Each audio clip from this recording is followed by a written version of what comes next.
Mami kunnafoni neno hani min ye diɲɛ la olu bɛ se ka masala kosɛbɛ an balima Yayi TV jabarani filɛbaw Mali kɔnɔ ani Mali kɔkan nin ye aw ka dɔgɔkun kibaru waati selen aw danse an ka bi bakurubaw filɛ foroba camancɛ kalanso kura min jɔra Kayindi o bɛna kɛ dɛmɛba ye kalandenw ni denmansaw ma sɔɔni aw bɛna walawalali sɔrɔ o kan nin dɔgɔkun kibaru in kɔnɔ kɛmɛ ganani ye wari ye min minɛni ka gɛlɛn kosɛbɛ jamana kɔnɔ kun jumɛn na mɔgɔw bɛ ka ban kɛmɛ ganani na sɔɔni aw bɛna walawalali sɔrɔ o kan nin dɔgɔkun kibaru in kɔnɔ bamuna ye fini ye min nafa ka bon an ka maakɔrɔw bolo nka nin waati laban ninnu na bamuna talen tɛ ba la sɔɔni aw bɛna walawalali sɔrɔ o kan aw bisimila kokura i n'a fɔ an y'a fɔ ɲɛna bakurubaw la cogoya min na Kayindi ye a ka foroba camancɛ kalanso kura bisimila dɔgɔkun tɛmɛnen na o bɛna kɛ dɛmɛba ye yen sigidala maaw ma walasa ka walawalali sɔrɔ o kan an ka jɛ ka ɲamada Suzanne Tesuge ka sɔrɔlenw fɛ ne kɔni m'a dise ɲɔgɔn ye fɔlɔ n yɛrɛ ye école kɛ n ye Bamakɔ kɛ ka fɛngɛ kɛ j'ai pas dit les privés mais lycée public m'a deli k'a ɲɔgɔn ye fɔlɔ cɔrɔ dɔ la ko bɛ sen kalama o sen kama ma Kayindi n'o ye Kayiba Kinibolo yanfan ye foroba camancɛ kalanso tun tɛ min na o y'a ka foroba lycée fɔlɔ sɔrɔ utukalo in na ni kalanso kura in sɔrɔlen ye fɛnba ye sigidala mɔgɔw bolo an kɔni bilala yelen de la an ye gɛlɛya min ye kalanko la an denw tɛna o ye sisan courage de b'anw yɛrɛ denmansaw de bolo an kan ka denw courage u ka se ka kalan kɛ anw ma se ka yɔrɔ min sɔrɔ an bɛ Ala deli an denw k'o sɔrɔ o fɛnɛ an kun bɛ minnu bɔ yan ka taa lycée kɛ Bamakɔ ani yɔrɔ wɛrɛw la Ala y'a aw nɔgɔya an denw ma f'an sigiyɔrɔ la école in filɛ nin ye a filɛ ka Kayindi développer yɛrɛ de kosɛbɛ i y'a mɛn kɛrɛfɛ dugu caman bɛ yen nɔ minnu kan ka taa lycée la an ka jɛ peut-être u bɛ taa fo Kayibari n'olu y'a sɔrɔ an ka jɛ k'a fɔ ko lycée kɛra Kayindi yan nɔ an ka jɛ k'a fɔ ko yɔrɔ surunya n'u bolo o ye foliba de ka ɲɛsin ka jɛ Assimi Goïta ma ka taa fo Bamakɔ bon a nafa tɛ se ka fɔ ka ban kɔ parce que hadamaden kalan yɛrɛ ye fɛn bɛɛ de n'i kalanna mɔnɛ tɛ don dimi tɛ don i la quoi surtout lycée in dilannen vraiment a ɲɛna an bɛ hali bi Ala ka dɔ fara kan quoi sani ni kalanso kura in kun ka dabɔ Kayindi kalandenw tun bɛ wajibiya ka kilomɛtiri caman boli ka taa Kayiba walasa u ka se ka kalanw sɔrɔ fɔlɔ anw tun bɛ bɔ yan ka taa fo lycée dugukolo kɔnare la dɔw bɛ na retard la dɔw bɛ bɔ sanfɛ dugu la yɛrɛ dɔw bɛ n'i sera dɔrɔn u ka lycée b'a fɔ k'i na retard la sisan alhamdulilayi u y'a jɔ k'a di Kayindikaw ma la meilleure solution Kayindikaw yɛrɛ ka wuli u ka kalan kɛ ka baara kɛ gouvernement ye se k'o vraiment dɔw yɛrɛ école bila yɛrɛ yɔrɔ janya kama dɔw ye école bila mais n b'a dɔn ani n daminɛlen min filɛ ne ta a bɛ se ka kɛ o bɛ segin i y'a faamu voilà bon an bɛ dugawu de kɛ dɔrɔn denmisɛnninw fana ka courage ta ni mɔgɔ min ye nin jɔ ka d'i ma tan donc i fana a y'a dabɔ i ka se ka kalan de kɛ donc a ye dɛmɛba de don i ye quoi kalanso in jɔli Kayindi kɔnɔ o ye ɲɛtaaba ye o la a bɛ ɲini kalandenw bɛɛ fɛ u ka u hakili bɛɛ di u ka kalanw kosɔn écoledenw kɔni halisa u k'u timinandiya ka kalan kɛ parce que fɛnw bɛ courage di état yɛrɛ ma olu y'u ka devoir kɛ ka yɔrɔ de dilan a tɔ sisan a bɛ élèves de ma ani les dirigeants les enseignants bɛɛ de bɛ cɛsiri bɛɛ de kan k'i cɛsiri nin na an b'a ladilikan f'u ye k'u ka leçons ta u ka courage ta lycée in kɛra olu de kama n'i ka yɔrɔ kɔni lycée nana i sɔrɔ f'i ka sigida la carré fila dɔrɔn de b'aw ni lycée cɛ yɔrɔ a nɔgɔyara écoledenw ka manamana kow bila ka TikTok ni Facebook n'u bila olu ka bujubuju n'u bila ka kalan kɛ vraiment gouvernement y'a se kɛ o kana taa kɛ pique yɔrɔ ye wa wala taa kɛ pique yɔrɔ wa intéresse ka kalan na dɔrɔn wa kalanso de don pique yɔrɔ tɛ wa ɔkɔlisen kɔni a dir'u ma ka kalan de k'a kɔnɔna la mɔgɔ kana taa kɛ pique yɔrɔ ye wa mɔgɔ 800 bɔɲɔgɔnko de bɛ kun ni kalanso in kɔnɔ foroba lycée dabɔli Kayindi o ye ko nafama ye wa a bɛna kɛ fura ye denmansaw ani kalandenw ka gɛlɛyaw ma san caman tirikitɔrɔgɔ kɔfɛ yɔrɔjan tagama la feerekɛla ni sannikɛla bɛɛ degunnen don ka kun kɛ kɛmɛ ganani mina baliya ye kun jumɛn de bɛ ka adamadenw ban ka kɛmɛ ganani mina jamana kɔnɔ walasa ka faamuyali sɔrɔ o kan an ka jɛ ka an ɲɛmada Nana Tamuraka sɔrɔlenw fɛ u y'an tɔɔrɔ a ma fu ye foyi finko jɛko ka bari dɔrɔn n ko kɛmɛ ganani ko in tɔɔrɔ min daminɛ a tɛ se ka fɔ kɛmɛ ganani ye wari ye min makagon bi sanni feere yɔrɔ la an bɛ don min na i ko bi bolofa bɛ Kayita kan a bɛ dépend o muso ninnu de la parce que y'a di ma o mun ma a tɛ sɔn ka minɛ hali ni dɔ y'a di ma sisan e ko n'a ma minɛ n b'a di ma dɛ à la prochaine n'a nana hali ni y'a d'a ma a b'a fɔ a t'a minɛ a bɛ kɛ an ma baara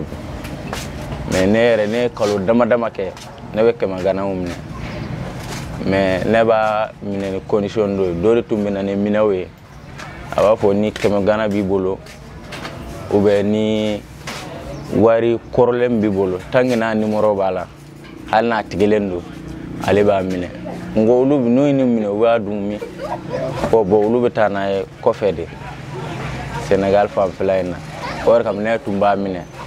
mais depuis n bɔra village la ka na sunkalo kɔfɛ ne ma 100 gana min yɛrɛ ye ɲɛna fɔlɔ comme n'i y'a ye o fɔra 100 de b'a kɛ parce que 100 yɛrɛ sisan ka ca o yɛrɛ kama hali 100 gana yeli yɛrɛ ka gɛlɛn. Ne tun b'a minɛ dɛ mais kɔsa in na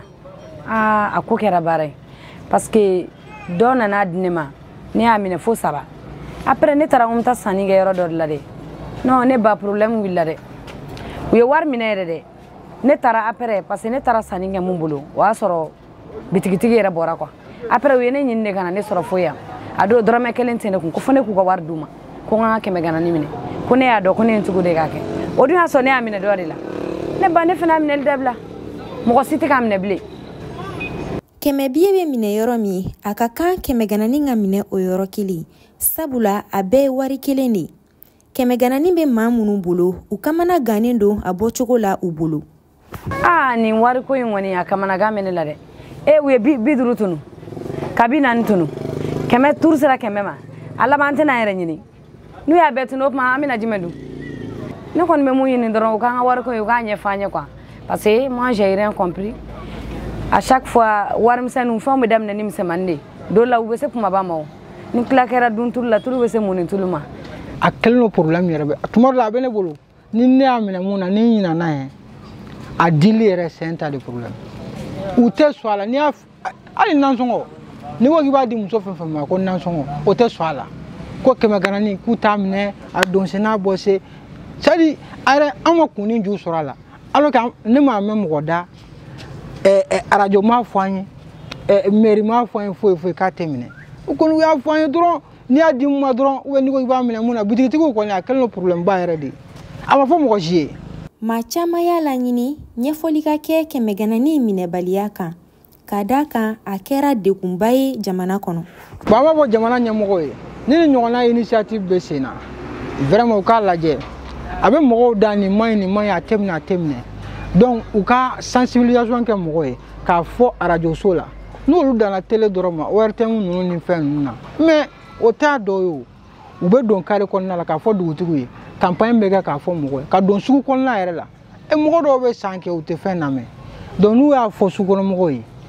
k'a ɲɛfɔ carré kɔnɔna ninnu na k'a yira k'a fɔ a ma fɔ mɔgɔ si ye k'a tɛ minɛ donc o de b'an lafiya. Ka den bamuko la o ye wale kɔrɔ ye min bɛ kɛ an ka mabakɔrɔw fɛ walasa ka den nani jateminɛw y'a yira k'a fɔ nin waati laban ninnu na bamunanfini matarafalen tɛ musow fɛ walasa ka nafa dɔ bamunan na an ka jɛ ka ɲamada Ganbala Kuyate ka sɔrɔlenw fɛ. Kabini lawale ka den bamulanfini na o ye taabolo kɔrɔ ye wolomusow fɛ yen walasa ka den bɛrɛbɛrɛ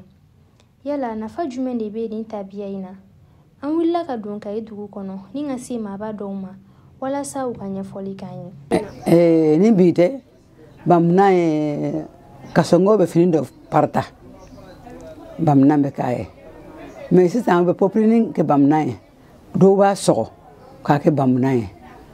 bɛ jurukisɛ k'a la i b'a tafo dɔw bɛ yen u b'a kɛ simple ye wa sisan tubabuya cayara hali dɔw bɛ sɛrɛbɛti k'a ye non tɛ a tun taara kɛ bamunanfini kɔnɔ a ma tigɛlen de don n ye min fɔ ni fini dama-damaw de bɛ k'a ye. Bamunanfini kɔni an kɔni tun bɛ bamunanfini sɛma de kɛ duuru naani an b'an denw bamunan n'o de ye fo i den ka tagama fo i ka dɛsɛ a bamuli la ni dɛsɛra a bamuli la ni sabati b'i la i b'a mara ye n'i ye dɔ wɛrɛ sɔrɔ i b'a bamunan n'a ye o kɔni o tun y'an ka fɔlɔ laadaw ye. Dali fini de tun don saba bɛ den bama na ni tilala i tɛ se k'a kan dɛ i b'a bila yen i bɛ taa yɔrɔ la i bɛ den siri a la ka ni ɲɔgɔn fɛngɛ biri a la i m'a sen 3 faamuya o sen 3 o de tun bɛ kɛ ka den bamuna i b'a siri camancɛ la i bɛ fini dɔ l'a kan fini sɔgɔlen dɔ l'a kan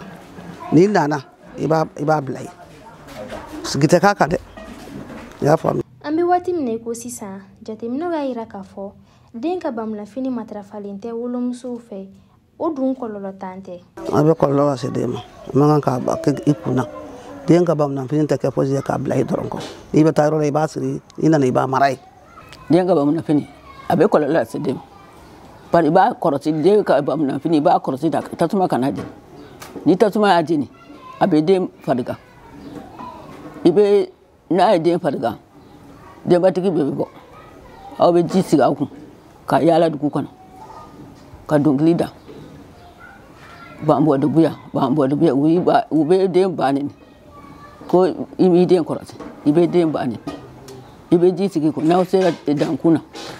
i bɛ den kun aw bɛ jɛnsɛn bɛɛ bɛ t'i bara. Bamanan in fana tana ye min ye a ka gɛlɛn a kana jɛni tasuma la n'a jɛnina tasuma la muso denmisɛnninw tun bɛ ɲɔgɔn dalajɛ su fɛ b'an b'a dɔ buya dugu musomisɛnnin bɛɛ nɛni fasɔn bɛɛ u b'a bɛɛ da i kan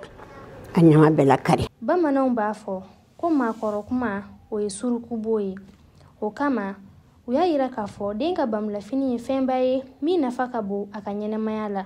o la sa o fini minɛko ɲuman ka kan ka kɛ wajibi ye den wolomuso bɛɛ ma. O fana de kɛra kulo ni an ɲɛw garijɛgɛ ye an ka bi dɔgɔkun kibaruya kɔnɔ aw ni ce aw ka ɲamadaliw la ala k'an bɛn diɲɛ waati wɛrɛ.